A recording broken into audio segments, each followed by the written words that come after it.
अस्सलाम वालेकुम। चैनल 99 पर प्रोग्राम है हेल्थ इज़ लाइफ और मैं हूं यासिर अब्बास। जी तो दोस्तों, कैसे हैं आप सब? उम्मीद करता हूं कि जहां कहीं भी होंगे बखैर आफियत होंगे और साथ ही साथ अपनी ज़िंदगी भरपूर अंदाज में गुजार रहे होंगे। नाज़रीन, आज हमने जिन मौज़ूआत का इंतखाब किया है वो हैं ताल्लुकात में बेहतरी और इसके साथ साथ शख्सियत को निखारने में किन चीज़ों की ज़रूरत होती है। इन दोनों मौज़ूआत पर आज गुफ्तगू करने के लिए हमने मदऊ किया है हमारी बहुत ही ख़ास मेहमान उम्मे हरम कैसर, क्लिनिकल साइकोलॉजिस्ट। तो आइए दोस्तों, इनसे बात करते हैं। अस्सलाम वालेकुम। वालेकुम अस्सलाम। उम्मे हरम, कैसी हैं आप? अल्हम्दुलिल्लाह बिल्कुल ठीक।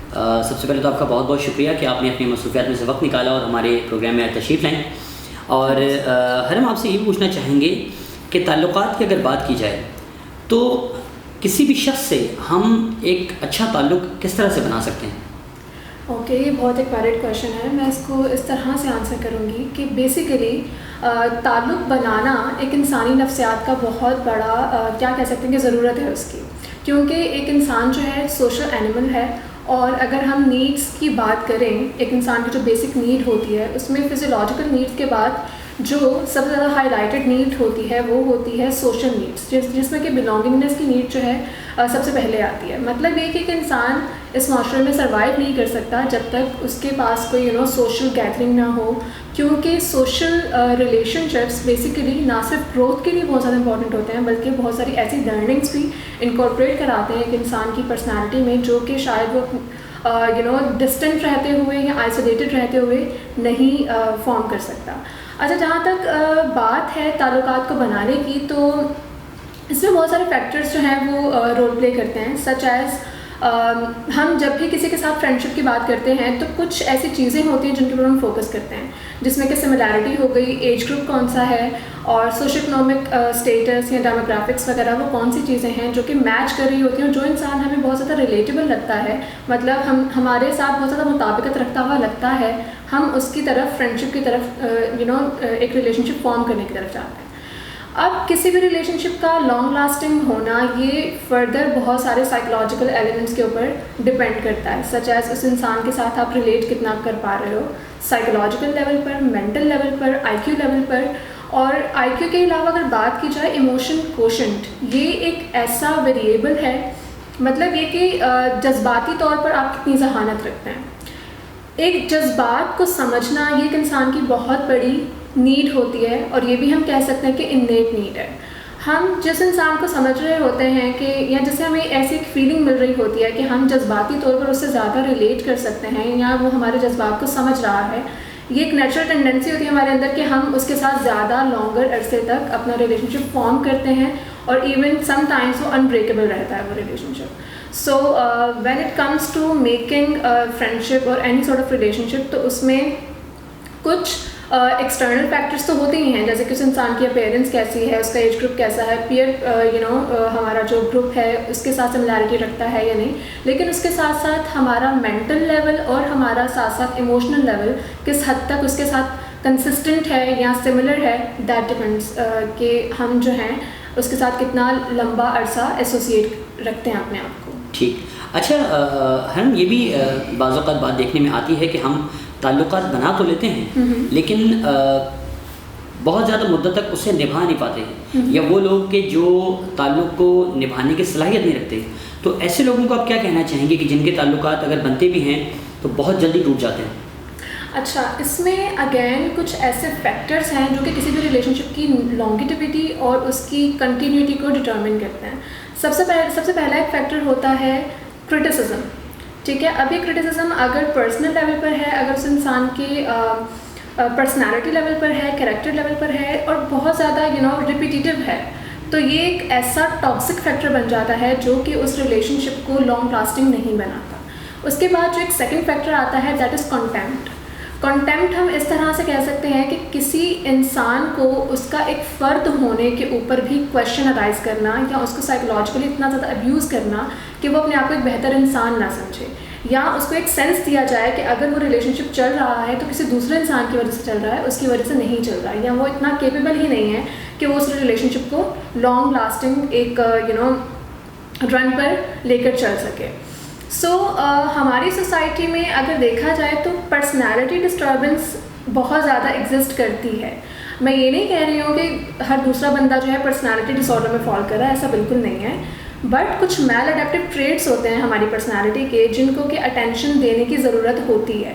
और ये मैल अडेप्टिव ट्रेट्स तब बनते हैं जब इंसान का जो एक ब्रॉटअप का प्रोसेस होता है, जो कि हम कह सकते हैं कि अर्ली 6 ईयर्स जो हैं वो बहुत ज़्यादा क्रिटिकल समझे जाते हैं किसी भी इंसान की डेवलपमेंट के लिए, साइकोलॉजिकल डेवलपमेंट के साथ साथ फिजिकल डेवलपमेंट और मेंटल डेवलपमेंट के लिए भी।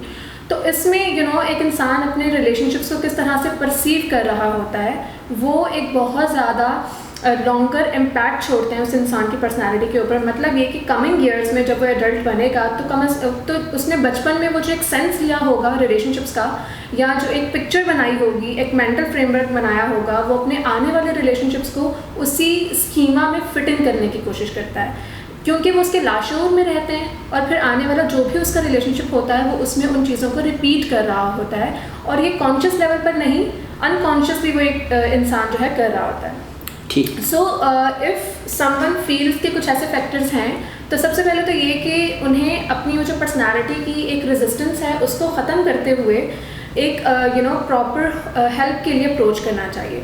और एक लास्ट चीज़ जो इसके हवाले से मैं डिस्कस करना चाहूँगी, दैट इज़ कि डिफेंसिवनेस का एक एलिमेंट होता है। बहुत सारे लोग जो हैं रिलेशनशिप में जब होते हैं, किसी भी तरह का हम वो रिलेशनशिप ले सकते हैं, अपने पेरेंट्स के साथ रिलेशनशिप की बात कर सकते हैं, किसी स्पाउस के साथ रिलेशनशिप की बात कर सकते हैं, किसी फ्रेंड के साथ भी।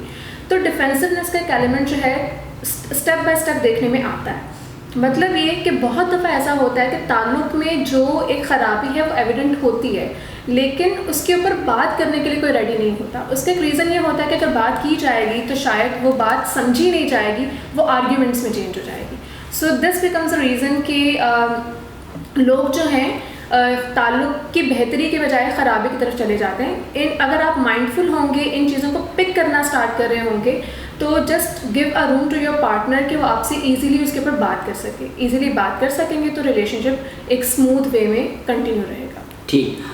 हम साथ ही साथ इन तमाम तर चीज़ों में कि जहाँ बिगाड़ पैदा होता है ताल्लुकात में, तो गुस्सा उनमें से एक है। तो गुस्से की वजह से लोग किस तरह अपने ताल्लुकात को जो है वो बिगाड़ बैठते हैं, इसके मुतालिक मैं चाहूँगा कि आप हमारे नाज़रीन को बताएं। जी, बहुत ज़्यादा इम्पॉर्टेंट सवाल है। अच्छा, सबसे पहले तो गुस्सा है क्या हमारी सोसाइटी में? सबसे पहले तो मैं ये कहूँगी कि इस चीज़ की अंडरस्टैंडिंग से रिलेटेड बहुत ज़्यादा एक मसला है। गुस्से को लोग जो है ना हमेशा एक मसला या ये कह लें कि इतना बड़ी एक प्रॉब्लम समझ लेते हैं कि शायद बस ये हुई तो सब कुछ तबाह। गुस्सा एक इमोशन है, ठीक है। सबसे पहले तो आप उसको एज एन इमोशन एक्नॉलेज करें। जब हम खुश होते हैं, हम खुशी को भी तो एक्सेप्ट करते हैं ना, एक्नॉलेज करते हैं। लेकिन जब हम किसी चीज़ को अवॉइड कर रहे होते हैं, एक्नॉलेज नहीं करते हैं, तभी वो एक चीज़ जो है मसला बनती है। इवन अगर हम देखें तो जब मैंने अभी जैसे बात की कि बचपन के आपके कुछ अर्ली ईयर्स कैसे गुजरे हैं, वो बहुत ज़्यादा इम्पैक्ट छोड़ते हैं फर्दर आपकी पर्सनालिटी के ऊपर। बचपन से ही जब एक बच्चा गुस्से में होता है, रो रहा होता है, पेरेंट्स उसे क्या कहते हैं, चुप करो, डराते हैं, धमकाते हैं। कामली बहुत ही कम ऐसा होता है कि उसके गुस्से को वो डील कर रहे होते हैं, उसके टेंट्रम्स को। अगर बच्चे को तभी एक रूम दिया जाए दैट यस, जैसे आप खुश होते हो, जैसे आप कभी सैड फील कर रहे होते हो, गुस्सा भी आ सकता है आपको, लेकिन इसको मैनेज करने का तरीका क्या हो सकता है। अगर तभी बच्चे को एक्नॉलेजमेंट सिखा दी जाए, उसको मैनेज करने का तरीका सिखा दिया जाए, सबसे बड़ा जो इसका तरीका है वो है टॉक इट आउट। किसी भी इंसान के ऊपर आपको गुस्सा आ रहा है, ठीक है, अपने जज्बात के ऊपर काबू पाते हुए उन्हें एक इनएप्रोप्रिएट वे में किसी भी एक्शन के थ्रू रिफ्लेक्ट करते हुए पहले अपने आप को पॉज करें और फिर बात करने की कोशिश करें उस इंसान से।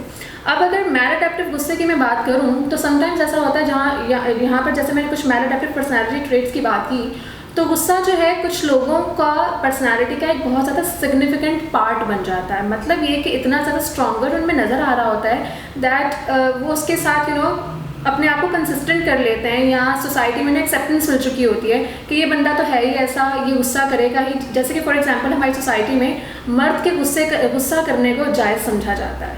सो इस तरह की कुछ सोसाइटल लर्निंग्स भी हैं जो कि इस इशू को प्रोलॉन्ग रखे हुए हैं।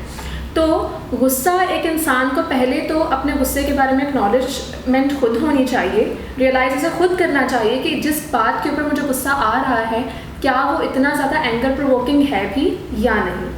पहली बात ये, और जहाँ पर वो ये चीज़ समझना शुरू कर दे कि हाँ मेरा गुस्सा ही है जो कि मेरे दूसरे कामों में भी इंटरफेरेंस लेकर आ रहा है। लाइक फॉर एग्जांपल मैं अपना कोई टास्क कंप्लीट नहीं कर पा रहा है एकेडमिक्स रिलेटेड, अपनी कोई ऑक्यूपेशनल टास्क है उसको भी नहीं कर पा रहा, और रिलेशनशिप्स मेरे बहुत सिग्निफिकेंटली इम्पैक्ट हो जाते हैं। इतना ज़्यादा एंगर प्रोवोकिंग बात होती नहीं है, जितनी ज़्यादा बात वो बढ़ जाती है मेरा सिर्फ और सिर्फ रिएक्ट करने की वजह से। और बाद में जब मैं ठंडे दिमाग से उसके ऊपर सोचता हूँ तो फिर मुझे लगता है कि हाँ मुझे शायद उस इंसान की बात सुन लेनी चाहिए थी रिएक्ट करने से पहले। सो पहली बात तो ये, पहले किसी को सुने और इस तरह से सुने कि मुझे उसको रिस्पॉन्ड करना है, ठीक है। उसको अटैकिंग रिस्पॉन्स नहीं करना है, उसको कामली उसकी बात को समझने के बाद रिस्पॉन्ड करना है। और अगर उसकी बात मुझे जो है नागवार गुजर भी रही है तो पहले अपने आप को पॉज करते हुए किस तरीके से किन अल्फाज का चुनाव करते हुए उसको वो बात समझा सकता हूँ कि वो अगेन किसी कॉन्फ्लिक्ट की तरफ ना जाए।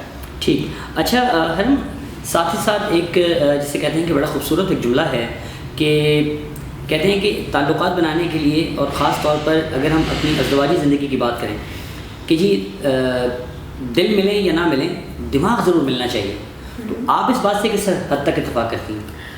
ये बात आई वुड से मैं 100% इससे जो है इत्तेफाक करती हूँ, क्योंकि अगर रिलेशनशिप की स्टेबिलिटी की बात की जाए तो पहले क्या होता है, बहुत सारे हमारे माशरे में एक प्रैक्टिस बहुत ज़्यादा कॉमन है कि लोग जो है थोड़ा सा इमेच्योर व्यू रखते हैं इनिशियल लेवल पर किसी भी रिलेशनशिप के बारे में। मतलब ये कि किसी की आउटर ब्यूटी को देखकर फ़ौरन से they tend to jump into a relationship, और बाद में वो चीज़ों को रियलाइज़ कर रहे होते हैं, कुछ ऐसे फैक्टर्स या कुछ ऐसी ट्रेड्स उनके सामने आते हैं जिनके, और फिर होता ये है कि जब वक्त गुजरने के साथ साथ कुछ ऐसे ट्रेड्स उस इंसान के सामने आते हैं जो कि लग रहा होता है कि कहीं ना कहीं मैं जो हूँ उसके साथ कंसिस्टेंट नहीं रह सकूँगी, या जो है उनको बर्दाश्त करना या उनको बियर करना ऑन अ लॉन्गर रन शायद उतना ईजी नहीं होगा।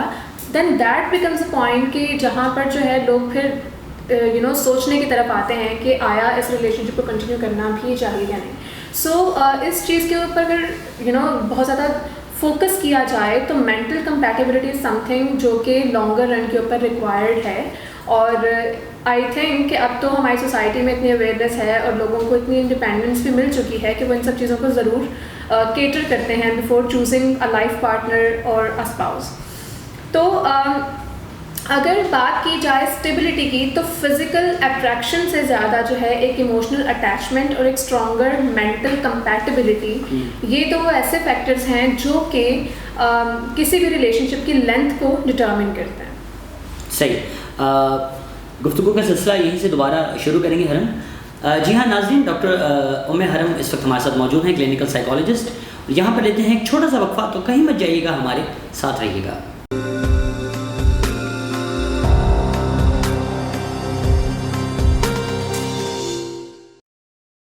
अम्मार आइकॉन टावर 4K चौरंगी और नॉर्थ कराची अल्लाह वाली चौरंगी के संगम पर गुलशन कनीस फातिमा सोसाइटी में 300 फुट चौड़े मेन रोड से मुत्तसिल बाएतमाद और बावकार अम्मार डेवलपर्स एंड बिल्डर्स पेश करते हैं अम्मार आइकॉन टावर SPCA से मंजूर शुदा 2, 4 और 5 कमरों के बेमिसाल लग्जरी अपार्टमेंट्स 300 फुट चौड़े मेन रोड पर आलमी मयार की तर्ज रिहाइश, शानदार सहूलियात और आसाइशात के साथ खुशहाल मुस्तकबिल की तामीर, शहर के दरमियान लाजवाब लोकेशन, रिहायशी और commercial project Ammar icon tower, कुंजान आबादी के दरमियान पुरसुकून और बाइत्मीनान रिहाइश, ग्रीन बस स्टैंड प्रोजेक्ट के चंद कदम के फासले पर आपके देरीना तस्वुर से अपने घर की हकीकी तस्वीर तक जदीद और कुशादा अपार्टमेंट्स अम्मार आइकॉन टावर, जिंदगी का सफर और भी खुशगवार, कुशादा बेडरूम्स, वसी टीवी लाउंज,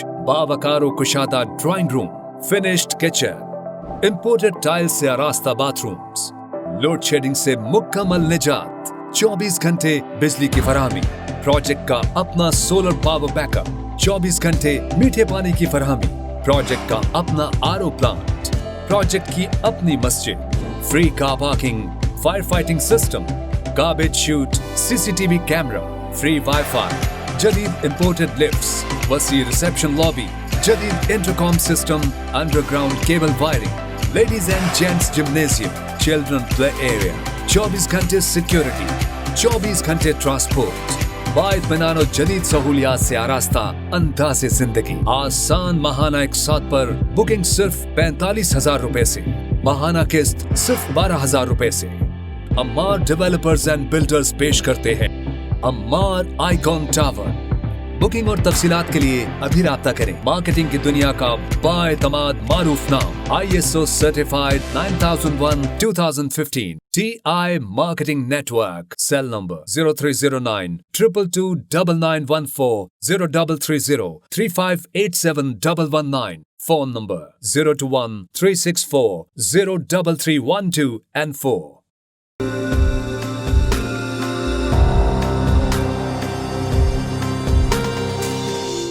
वेलकम बैक नाज़रीन।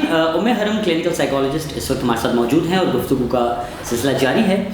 अच्छा हरम, आपसे ये भी पूछना चाहेंगे कि अज़दवाजी ज़िंदगी को बेहतर बनाने के लिए क्या समझौता ही उसका आखिरी हल है, या हम उससे आगे भी कुछ स्टेप देख सकते हैं? समझौता आखिरी हल नहीं है। मैं जो एक चीज़ समझती हूँ दैट इज़ कि देखिए, एक लाइफ पार्टनर वो होता है जो कि आपको सेल्फ ग्रोथ की तरफ लेकर जाए। ठीक है, अगर आपका रिलेशनशिप ऐसा है कि जिसमें आपको हमेशा एफर्ट्स आपको ही पुट करने पड़ रहे हैं और ऑन दी अदर हैंड आपका जो पार्टनर है वो किसी भी तरीके से आपकी उन एफर्ट्स को एक्नॉलेज नहीं कर रहा है, या एक रिलेशनशिप को या शादी के ही रिलेशनशिप की अगर बात करें तो emotional attachment, emotional acknowledgement is something जो कि कदम कदम पर रिक्वायर्ड होती है। आपको सपोर्ट चाहिए होता है, इमोशनल सपोर्ट चाहिए होता है अपने पार्टनर का। हाँ, ऐसे इंस्टेंसेस ज़रूर आते हैं कि जब रिलेशनशिप जो है 50-50% नहीं चलता, कभी किसी इंसान को 80% अपना देना पड़ रहा होता है, बट दैट डजेंट मीन कि वो हमेशा ही वही इंसान जो है 80% अपना देगा। जहाँ पर आपको ऐसा लगे कि हाँ वो रिलेशनशिप जो है आपके लिए बहुत ज़्यादा चैलेंजिंग हो रहा है, डिमांडिंग हो रहा है, आपको आउट ऑफ द वे जाकर उस रिलेशनशिप को सेव करने के लिए जो है कोशिश करनी पड़ रही है, और आपका पार्टनर फिर भी किसी भी तरह से उन कोशिशों को एक्नॉलेज करने के लिए रेडी नहीं है, और इवन अपना कोई भी पार्ट अपनी जिम्मेदारी को रियलाइज़ करते हुए प्ले करने के लिए रेडी नहीं है, then that becomes a point कि आपको वोकल होना पड़ेगा। You should talk that think out, ताकि कॉन्फ्लिक्ट्स जो हैं वो रिजॉल्व हो सकें। अदरवाइज वो एक चीज़ इतनी ज़्यादा टॉक्सिक बन जाएगी आपके लिए कि आपकी मेंटल हेल्थ आगे जाके बहुत ज़्यादा अफेक्ट होगी। एंड लिटरली हमारी सोसाइटी में ये चीज़ हो रही होती है। यूजुअली फीमेल से ही एक्सपेक्ट किया जाता है कि वो जो है हर एक पॉइंट के ऊपर कॉम्प्रोमाइज़ करेंगी, अपनी लाइफ को पूरा 180 डिग्री चेंज कर लेंगी। कुछ रिलेशनशिप्स में या कुछ घरानों में ऐसा समझा जाता है, एक्सपेक्ट किया जाता है अभी भी। तो वहाँ पर बहुत सारे केसेस हमारे पास क्लिनिकल डिसऑर्डर्स की शक्ल में आते हैं, जिसमें कि वो उनका जो एक इमोशनल बैक की जो कैपेसिटी होती है ना उसको होल्ड करने की, अपने इमोशंस को होल्ड करने की, वो बहुत ज़्यादा ओवरफ्लो हो चुकी होती है। फिर उन्हें प्रॉपर थेरेपी की हेल्प लेनी पड़ती है।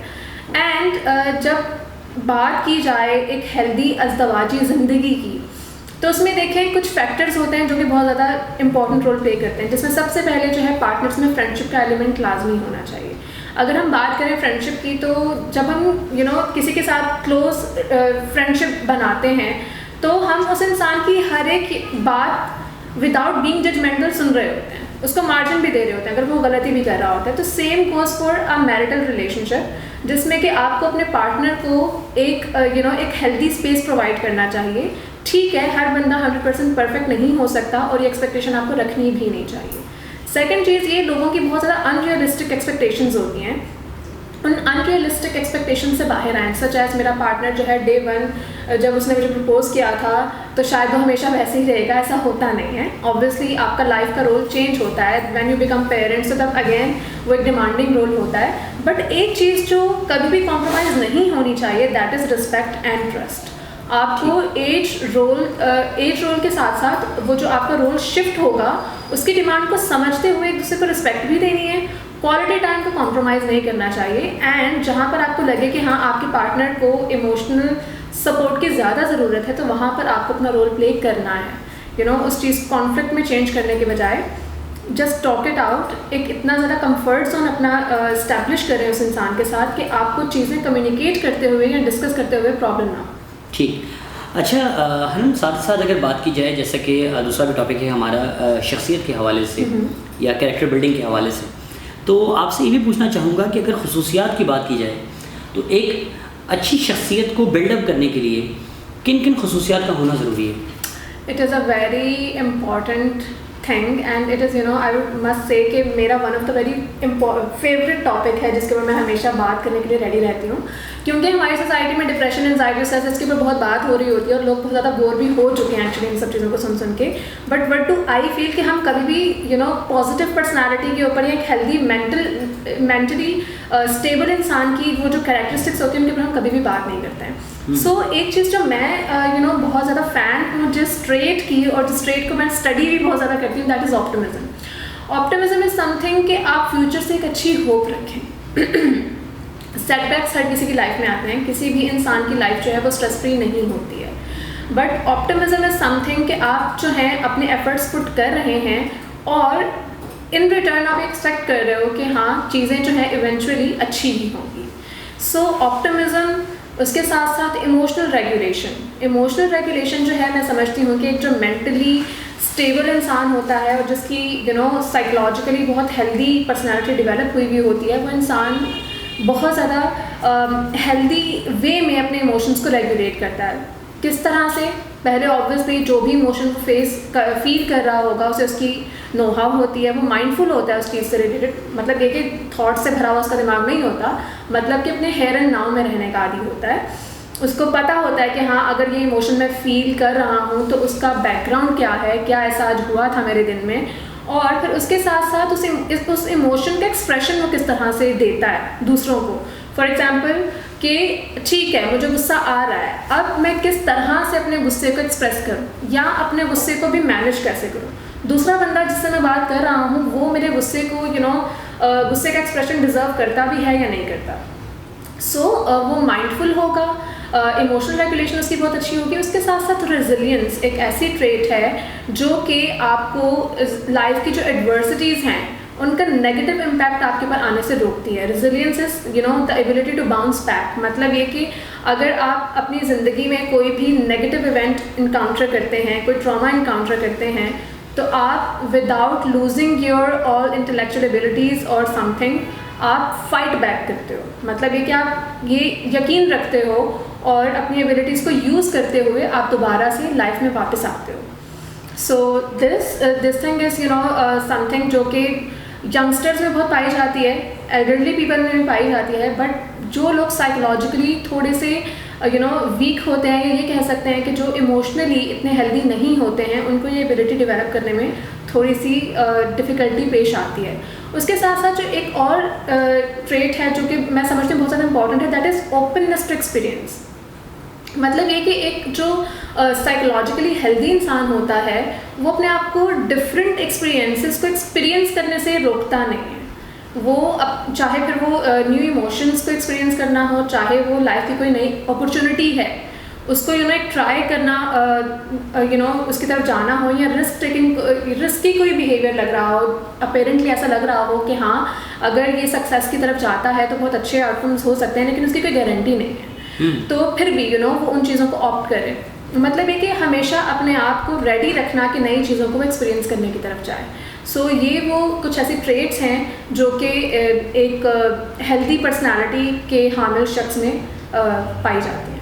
ठीक, अच्छा हरम, साथ ही साथ आपसे ये भी पूछना चाहेंगे कि बात अगर की जाए लिबास की, तो अच्छी शख्सियत का हामिल शख्स जो है तो उसके लिए लिबास का इंतखाब कितना ज़रूरी है? बहुत ज़्यादा ज़रूरी है। इनफैक्ट इसमें मैं एक चीज़ और ऐड करना चाहूँगी, कलर साइकोलॉजी बहुत मैटर करती है। For example the colour that you are wearing, उसकी अपनी एक वाइब्रेशन है, उसकी अपनी एक फ्रीक्वेंसी है, वो आपके मूड को बहुत सिग्निफिकेंटली इम्पैक्ट करता है। आप इतनी ज़्यादा तेज़ धूप है, आप उसमें काले कपड़े पहन कर निकल जाएँ, आप उसमें लाल कपड़े पहन कर निकल जाएँ। एक क्लाइंट आपके पास आ रहा है जो कि बहुत ज़्यादा एग्रेसिव है और आप उसके सामने लाल रंग का कोई स्कार्फ पहन कर बैठ जाएँ या कोई कपड़े पहन कर बैठ जाएँ, फिर आप देखें वो सेशन कैसा जाता है। मतलब ये कि कलर्स बहुत ज़्यादा एक सिग्निफिकेंट रोल प्ले करते हैं। हमें हमारी ट्रेनिंग में कि एक चीज़ शामिल होती है कि हमें कुछ सर्टन कलर्स पहनने से रोका जाता है, जिसमें कि red colour is one of the alarming colour, जो कि हमें कहा जाता है कि हम वो अपनी क्लिनिकल प्रैक्टिस में ना पहनें, क्योंकि वो इमोशनली प्रोवोकिंग है और वाइब्रेंट है बहुत ज़्यादा, और हर तरह के क्लाइंट के आगे आप वो नहीं हेल्दीली कैरी कर सकते। बिल्कुल बिल्कुल। तो लिबास का इंतखाब बहुत ज़्यादा इंपॉर्टेंट है, क्योंकि हमारी माइंड और बॉडी दोनों का एक रिलेशनशिप है। अगर किसी एक में भी डिस्टर्बेंस होगी तो दूसरी चीज़ जो है वो सही फील नहीं करेगी। अगर for example you are having a low mood और हैविंग अ बैड डे, आप बस जाएं, फ्रेश हों, कोई अपनी फेवरेट सी कोई ईजी सा सूट पहन लें, ठीक है, फिर आप देखें कि आप सडनली जो है मूड में थोड़ी सी चेंजेस आप महसूस करते हैं। फॉर एग्जांपल आप जो है अच्छा महसूस नहीं कर रहे हैं, बहुत लेज़ी फील कर रहे हैं, उठें, अपनी वार्डरोब वगैरह को सेट करके देखें, या उसमें से कोई सूट निकाल कर देखें, या अपना थोड़ा सा प्रेजेंटेबल हालत में आएँ। इवेंचुअली आपके दिमाग को ये मैसेज देना स्टार्ट करती है आपकी body that yes I am in a good state, and then eventually आपके मूड को इम्प्रूव होता हुआ देखते हैं आप। ठीक, अच्छा एक ज़ाती सवाल आपसे करना चाहेंगे हम कि आपने अपने करियर में अपनी खुद की कैरेक्टर बिल्डिंग को कैसे संभाला? अच्छा, it's a very important question. Very personal question. And very personal question as well. I would say that it is something जो कि अभी still ongoing है। जब हम healthy personality की development की बात करते हैं तो I would say that my field has helped me a lot to discover a lot about me, जो कि शायद पहले मैं समझती थी कि मैंने इस फील्ड में आने से पहले डिस्कवर नहीं किया था। उसमें हम ये कह सकते हैं कि हाँ, और ज़्यादा कॉन्फिडेंट होना, डिसीजंस मुझे जो लेने हैं उनके बारे में जो है माइंडफुल होना, और उसके साथ साथ ये कि जो एक रिस्पॉन्सिबिलिटी अब मुझ पर आ चुकी है being a mental health professional, तो उसको अपनी पर्सनल लाइफ के साथ एक बैलेंस रखते हुए लेकर कैसे चलना है। सो दिस इज समथिंग जो कि मैंने इस फील्ड से सीखा है। और कैरेक्टर बिल्डिंग जो एक बहुत ज़्यादा इंपॉर्टेंट चीज़ इसमें मैं जो समझती हूँ वो पीयर ग्रुप का है, एक इम्पैक्ट, क्योंकि आपके जो पीयर में या ये कहने सराउंडिंग में जो लोग हैं, आपके फ्रेंडशिप सर्कल में जो लोग हैं, उनको माइंडफुली कैसे चूज़ करना है, किसके साथ आपको कितनी एनर्जी इन्वेस्ट करनी है, किसको आपने कितनी एक अच्छी बाउंड्री आपने उसके साथ ड्रॉ करके चलनी है।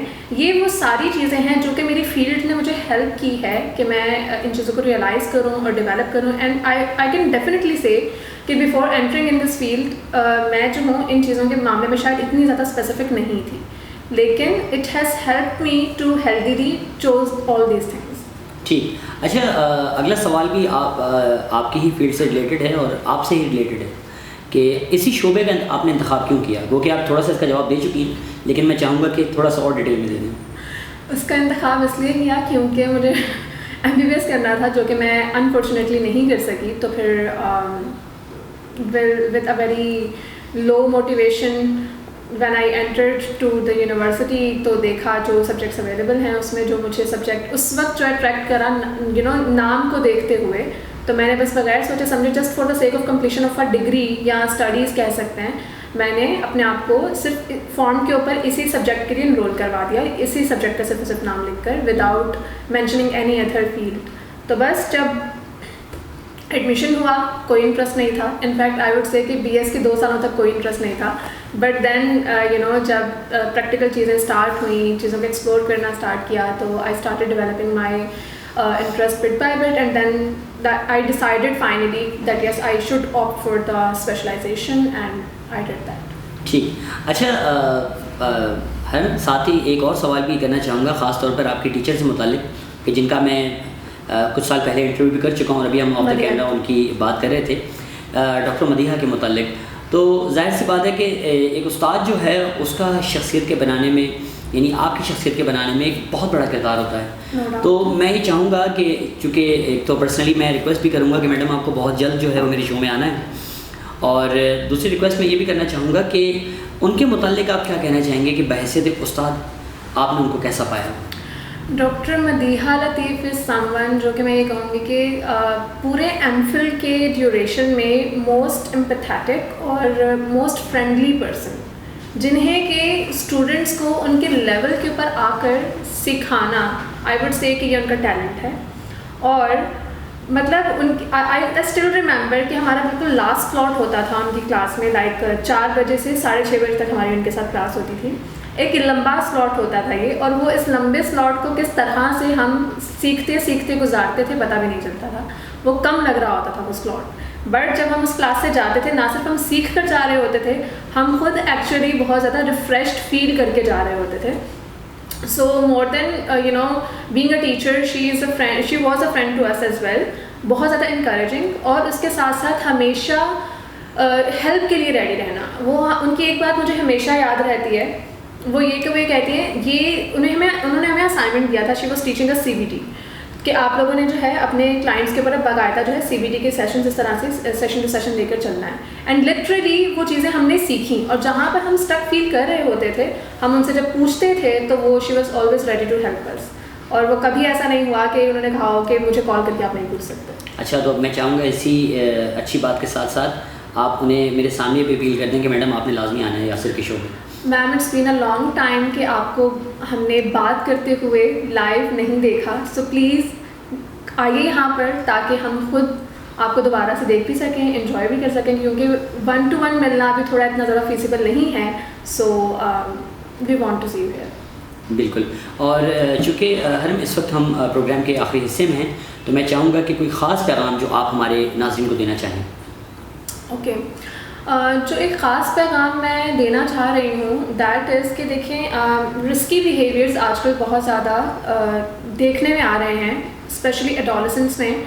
इसमें बहुत ज़्यादा एक इम्पॉर्टेंट फैक्टर है, वो पेरेंटिंग का है. पेरेंटिंग इज़ समथिंग जो कि बहुत ज़्यादा डिमांडिंग चीज़ है. एंड पेरेंट्स को मैं ये कहना चाहूँगी कि डेफिनेटली ये एक ईजी प्रोसेस नहीं है, ये एक लर्निंग प्रोसेस है. बहुत सारी मिस्टेक्स हो जाती हैं, बट डोंट ब्लेम योरसेल्फ कि हम अच्छे पेरेंट्स नहीं हैं, या अगर हमसे कोई मिस्टेक हो गई है तो उसका एक जो सोल्यूशन है वो यही है कि बच्चे को रोका टोका जाए या उसके ऊपर कुछ चीज़ें इम्पोज की जाएँ. Please give a room to your child कि वो अपने इमोशंस को एक्सप्रेस कर सके, एंड देन आप उसकी बात को अंडरस्टैंडिंग के पर्सपेक्टिव से ही सुने. It will help you a lot कि आप जो है अपना रिलेशनशिप उसके साथ इम्प्रूव कर सकें. और एडोलेसेंस के लिए ये कि it's a very critical as.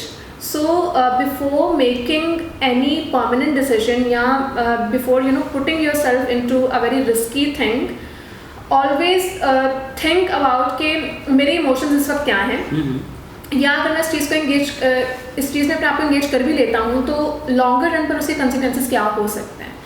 और बी वेरी माइंडफुल कि आप जो है फ्रेंडशिप जब किसी के साथ कर रहे हो तो अपनी सेल्फ इस्टीम उससे अफेक्ट ना होने दें, क्योंकि बहुत ज़्यादा जो एक चीज़ एविडेंट है वो सेल्फ इस्टीम के इशूज़ हैं. हमारी सोसाइटी में मटीरियलिस्टिक चीज़ें बहुत ज़्यादा कॉमन हो चुकी हैं. लोग जो हैं अपनी सेल्फ इस्टीम को कुछ इंटरनल फैक्टर से ज़्यादा आउटर चीज़ों के साथ एसोसिएट कर चुके हैं. For example, I would feel good अगर मेरे पास बहुत बड़ी गाड़ी होगी. आई वुड फील गुड अगर जो है मेरे पास जो है किसी ख़ास ब्रांड का लैपटॉप होगा, एक्सेट्रा एक्सेट्रा. इवन अगर हम घर की भी बात करें, लाइक अगर घर की या तस्दीर रिहाइश की अगर बात करें, तो इसमें भी जो है वो हरम बहुत ज़रूरी होता है कि एटलीस्ट आपकी जो रहने की जो जगह है या उसके आसपास का जो एम्बियंस है वो किस तरह का है. एग्जैक्टली. क्योंकि वो भी आपकी शख्सियत पे बहुत जो है वो असरअंदाज होगा. It is a very important thing. बहुत ज़्यादा असरअंदाज करता है, स्पेशली जहाँ पर जो है आप ये देखें कि एक बच्चा है, उसका ब्रॉटअप बिल्कुल अलग है, लेकिन उसके सराउंडिंग में वो लोग मौजूद हैं जो कि उसके साथ इंटेलेक्चुअली उस तरह से रिलेट नहीं कर पा रहे हैं. Then parents should must understand this thing as well कि कौन सी चीज़ है जो कि उसे बॉदर कर रही है. अब उसके एनवायरनमेंट में ऐसी कौन सी चीज़ है, कौन सी ऐसी डिमांड है जो कि शायद उसका करना जायज़ है. तो ये एक बहुत इंपॉर्टेंट बात आपने की है. It actually matters a lot. जी जी बिल्कुल. हरम, आपका बहुत बहुत शुक्रिया कि आपने अपनी मसरूफियात में से वक्त निकाला और आप हमारे प्रोग्राम में तशरीफ़ लाई. एक बार फिर thank you so very much for coming. Thank you so very much.